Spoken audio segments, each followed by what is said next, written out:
Grace, and this is my mom, Sarah. And we're the Pixie Dust Pals.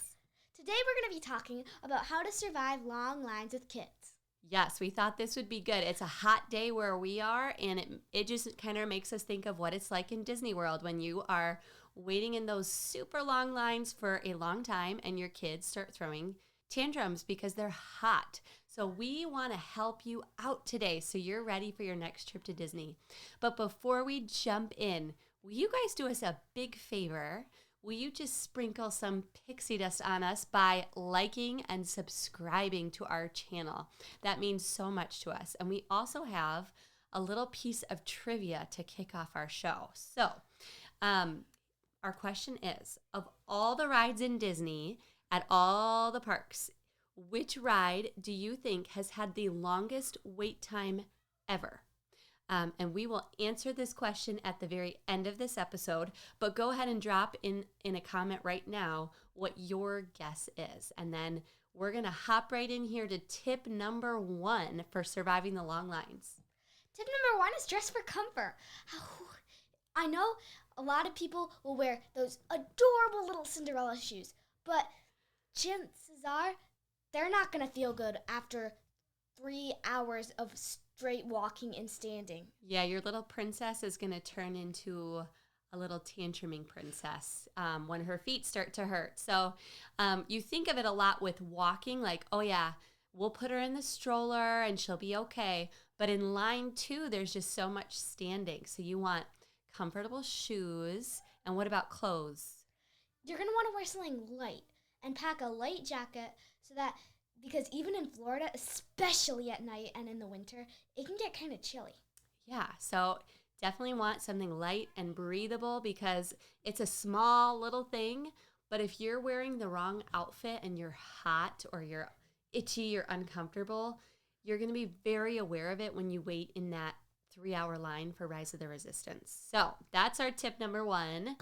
What's tip 2, Grace? Use fun games to distract yourselves. Yes. There's lots of fun family games on apps. So we're not talking just like everyone on their screen by themselves. There's games you can play as a whole family. Grace put Heads Up on here for you. Our family had so much fun with that. You have a word on your head, and your family members are giving you little clues to help you guess it. And that got us through the entire Rise of the Resistance line during our past trip to Disney. We had so much fun. Other people in line were starting to join in our game. What are some other games we have, Grace? Dreamlight Valley is a really good one. It's a fun family game. Then there's the Charades party game, which I guess is okay. And then there's Play Disney Parks. Play Disney Parks is an awesome interactive park experience game. One of the coolest parts of Play Disney Parks is it'll respond to where you are. There's this cool thing in Star Wars Land where you can hack into droids there and decode cool Star Wars messages. Wow. Did the Imagineers make that? Yeah, Disney made that. So Disney made it to go along with their rides. So pretty cool. Worth a shot. Tip 3, we want you to have fun with the queue details. Some of the lines are very detailed and they have whole rooms set up and characters to look at and all kinds of fun things. And we've seen a lot of families just kind of rolling their eyes, get me through this line. But as the parent, if you can get excited and be like, kids, look at this over here. Let's see what this does, and let's look at this thing. What are some of the cues that we liked the most, Grace? Big Thunder Mountain was a really cool one. They've got these cool guns that you get to shoot. Not real ones. Yeah. And then I remember the Many Adventures of Winnie the Pooh had a bunch of interactive stuff. Peter Pan's Flight, you get to walk through Wendy and the kids' bedroom and see all the pieces of furniture. So. And Seven Dwarfs Mine Train is so cool. Oh, yes. Yeah, you get to play with water and gems and stuff. So that one was really fun too. All right, let's look at tip number 4. Grace, what is it? Refreshing snacks. Yep, you are going to want them as you go throughout your day in Disney. And there's some lines that lend themselves really well to snacks and other lines where you're moving constantly inside and it would be a little more awkward to have snacks. But if you're waiting for a show and you're kind of outside in the hot sun, just stuck in one spot until the previous show ends, that's a great time to have, what are those yummy ice cream things we love? Dole Whip. Dole Whip, yeah. Buy a Dole Whip, eat that there, or pack like a frozen Go-Gurt or some little yogurt raisins, any refreshing tiny little snack to get your kid through a wait can be really good. And it gets adults through too, let's be honest. What about tip 5? Shorten line times. Yeah, and I feel like this seems like we're just doing a cop-out tip. Like, of course you want shorter line times, but we just want to help out people who are maybe new to planning for Disney World and have no idea that there are ways you can plan your day so that you are not waiting in lines for as long. So what are some of those ways, Grace? Genie Plus is one of the ways, but that one costs some money.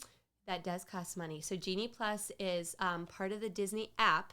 There's lots of videos explaining that, but we just want to say our family has come to be on board with, like, we want to buy Genie Plus for every day we're in Disney World parks, even if it means budget-wise we have to cut some other things out. Maybe we can only be in the parks for 3 days instead of 4.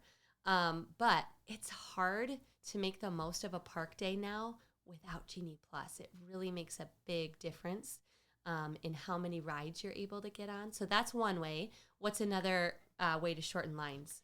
Maximize what your hotel can give you, whether that's early theme park entry or extended evening hours. Yes, make sure you set your alarm ahead to take advantage of those, or take a nap so you can stay out late, because those really do make a huge difference.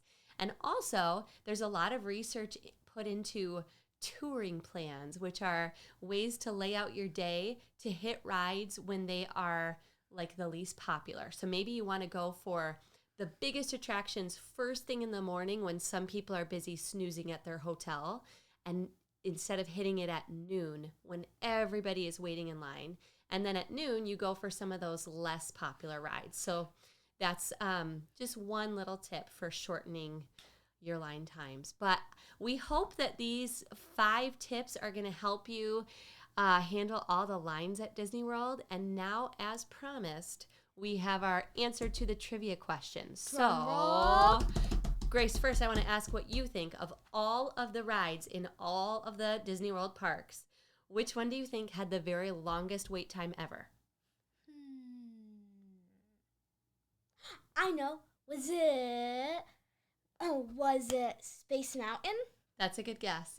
It was actually Tower of Terror. What? On New Year's Eve in 2023, it had an 8-hour wait. 8 hours? That's insane, baby. So if anyone guessed that, good job to you. Drop us a comment if you have any other tips for waiting in line. We're always learning too. But otherwise, have a great day. Bye.